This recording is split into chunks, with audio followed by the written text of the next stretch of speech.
अस्सलाम वालेकुम, मैं हूं इंजीनियर असद मुगल। आज की इस वीडियो में आपको 4 ऐसे तरीके बताता हूं जिनसे आप दुबई में जॉब तलाश कर सकते हैं, अप्लाई कर सकते हैं। ये चारों तरीके बहुत इफ़ेक्टिव हैं। इनमें से आपको जौन सा तरीका भी आसान लगे, कन्वीनियंट लगे, सूटेबल लगे, तो आप उस तरीके से अप्लाई करके तो दुबई में जॉब हासिल कर सकते हैं। सबसे पहले नंबर पे आता है जी लिंक्डइन। लिंक्डइन एक बहुत ही पावरफुल मेथड है जॉब हासिल करने का। प्रोफेशनल्स के लिए ये बहुत बड़ी अपॉर्चुनिटी है। लिंक्डइन एक ऐसा प्लेटफॉर्म है, जैसे फेसबुक है, फेसबुक पे बहुत आवाम बैठी हुई है, इसी तरह लिंक्डइन पे ख़ासकर प्रोफेशनल्स और बड़ी बड़ी कंपनियां बैठी हुई हैं। जो वहाँ पे बड़ी फर्म्स हैं, कंपनियां हैं, वो वहाँ से अपने जो एम्प्लॉयज़ हैं उनको तलाश करती हैं। इसी तरह जो वहाँ पे प्रोफेशनल्स हैं वो अपनी वहाँ पे प्रोफाइल बनाते हैं और उस प्रोफाइल को देख के बड़ी बड़ी कंपनियाँ उनको हायर करती हैं। तो आपने लिंक्डइन पे लाजमी प्रोफाइल बनानी है। अब प्रोफाइल बनाने में जो हम गलती करते हैं वो आपको बताता हूँ। जब हम प्रोफाइल बनाते हैं तो हम एक जनरल सी प्रोफाइल बना देते हैं, स्पेसिफ़िक प्रोफाइल नहीं बनाते। स्पेसिफ़िक से मुराद ये है कि अगर आप मैकेनिकल इंजीनियर हैं तो आपने मैकेनिकल इंजीनियर की जो फील्ड है उसको नैरो डाउन करना है और आपने ये देखना है कि आप सबसे ज़्यादा माहिर या एक्सपर्ट या आपका जो एक्सपीरियंस है वो किस चीज़ में है। अब मैकेनिकल इंजीनियरिंग के आगे बहुत सारी ब्रांचेज़ हैं या उसकी आगे कैटेगरीज़ हैं। फ्लूइड डायनेमिक्स है, इंजीनियरिंग डायनेमिक्स है, इंजीनियरिंग स्टैटिक्स है, और भी काफ़ी सारे हैं। तो आपने देखना है कि आपका किस फील्ड में या में ज़्यादा एक्सपीरियंस है। तो आपने अपनी प्रोफाइल को जनरल नहीं रखना कि आप सिर्फ मैकेनिकल इंजीनियर हैं, आपके पास डिग्री है, आपने फ़लानी जगह से ये कोर्स किया है, फ़लानी जगह से ये कोर्स किया है, बल्कि आपने वहाँ पे अपनी प्रोफाइल को एक स्पेसिफ़िक फ़ील्ड के गिर्द घुमाना है। उसका फ़ायदा ये होगा कि आपकी एक तो एसईओ बेहतर होगी। एसईओ का फ़ायदा ये होता है कि लिंक्डइन उन्हीं ख़ास लोगों को आपकी प्रोफाइल दिखाएगा या उनके साथ आपको कनेक्ट कराने की कोशिश करेगा जो उस एक ख़ास फील्ड में माहिर है। मिसाल के तौर पे कोई फ्लूइड, अब मैकेनिकल इंजीनियर के आगे, इंजीनियरिंग के आगे जो एक फील्ड है वो थर्मोडायनेमिक्स है मिसाल के तौर पे। अब जो बंदा या जो कंपनी थर्मोडायनेमिक का जो इंजीनियर है उसको तलाश कर रही है, तो आपकी जो प्रोफाइल है लिंक्डइन उसी ख़ास बंदे को दिखाएगा, जिससे आपकी एसईओ बहुत बेहतर हो जाएगी और आपके जॉब हासिल करने के चांसेस बहुत ज़्यादा बढ़ जाएंगे।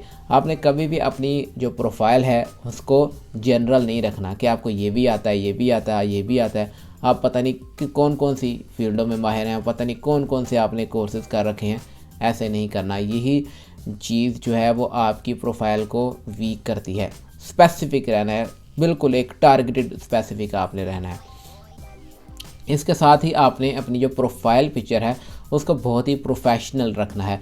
ऐसे नहीं जैसे हम वो पिक्चर लगाते थे ब्लू बैकग्राउंड वाली और जैसे वो पासपोर्ट पे लगी होती थी, इस तरह की आपने पिक्चर नहीं लगानी। आप वहाँ पे देख सकते हैं कि जो अच्छे अच्छे प्रोफेशनल्स लोग हैं वो किस तरह की पिक्चर वहाँ पे लगाते हैं, उस तरह की आपने वहाँ पे प्रोफाइल फ़ोटो लगानी है।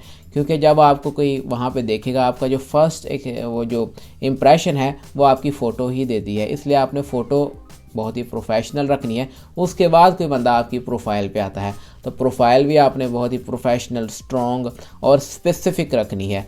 और अपनी प्रोफाइल में आपने रेलिवेंट कीवर्ड्स का इस्तेमाल करना है। मिसाल के तौर पे थर्मोडायनेमिक की मैं बात कर रहा हूँ, उसके रिलेटेड जितने भी कीवर्ड्स आते हैं वो सारे आपने वहाँ पे यूज़ करने हैं और इससे आपकी एसईओ बेहतर होगी।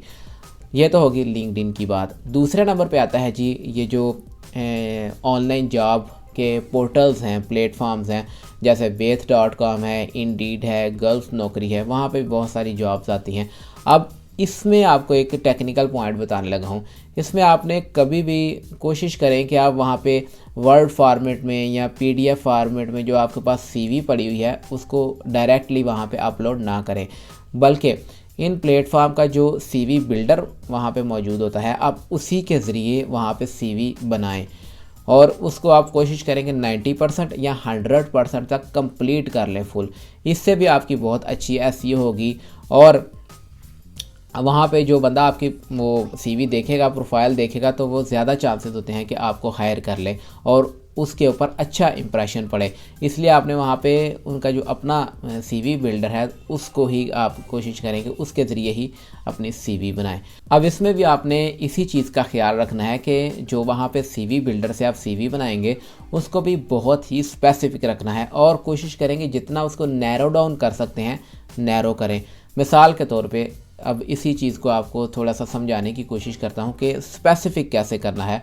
अगर आप ग्राफिक डिज़ाइनर हैं तो कोशिश करें कि आप सोचें कि आप ग्राफिक डिज़ाइनिंग में कौन सी चीज़ें ज़्यादा बनाते हैं या कैसी चीज़ों पे आपकी ज़्यादा ग्रिप है। मिसाल के तौर पे आप लोगो अच्छे बना लेते हैं या आपने लोगो वाला आपका एक्सपीरियंस जो है वो ज़्यादा है, तो फिर आपने उसी चीज़ को टारगेट करना है। इससे होगा ये कि जो एम्प्लॉयर है अगर वो कोई ऐसा बंदा ढूंढ रहा है जो कि लोगो बनाने में माहिर हो तो वो फिर आपको ही प्रेफर करेगा, क्योंकि जो प्रोफेशनल फील्ड्स हैं उनमें जो एम्प्लॉयर्स हैं वो सिर्फ़ एक ख़ास बंदे को ढूंढते हैं जो सिर्फ़ उनका एक छोटा सा काम करने के काबिल हो और वो छोटा सा जो काम है वो बेहतर तरीके से कर सके। तो वो ऐसा ही बंदा होता है जो किसी एक ख़ास फील्ड में माहिर होता है। अगर आपको अल्लाह ने ज़्यादा टैलेंट दिया है, आप मल्टी टैलेंटेड बंदे हैं, तो फिर आपको बहुत कुछ करना आता है, तो फिर आपने जॉब में वो सारा कुछ नहीं करना, बल्कि जॉब आपने एक चीज़ की ही करनी है, एक ही फील्ड की करनी है। जो बाकी आपको बहुत कुछ आता है आप उसका कोई बिज़नेस कर लें या कोई फ्रीलांसिंग शुरू कर दें या अपने तौर कुछ करना शुरू कर दें।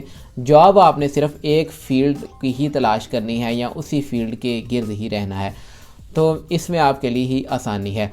इसके बाद आता है जी तीसरे नंबर पे मेथड या तरीक़ाकार, वो है रेफरेंस वाला। रेफरेंस वाला तरीका जो है वो बहुत ही पावरफुल है और इफ़ेक्टिव है।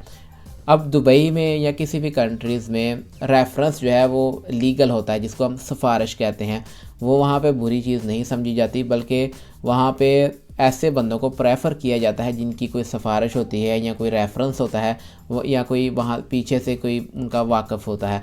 तो आप भी ऐसे कोशिश करेंगे, अगर आपका कोई दुबई में रिश्तेदार है, दोस्त है, तो कोशिश करें कि उसके थ्रू वहाँ पे अप्लाई करें।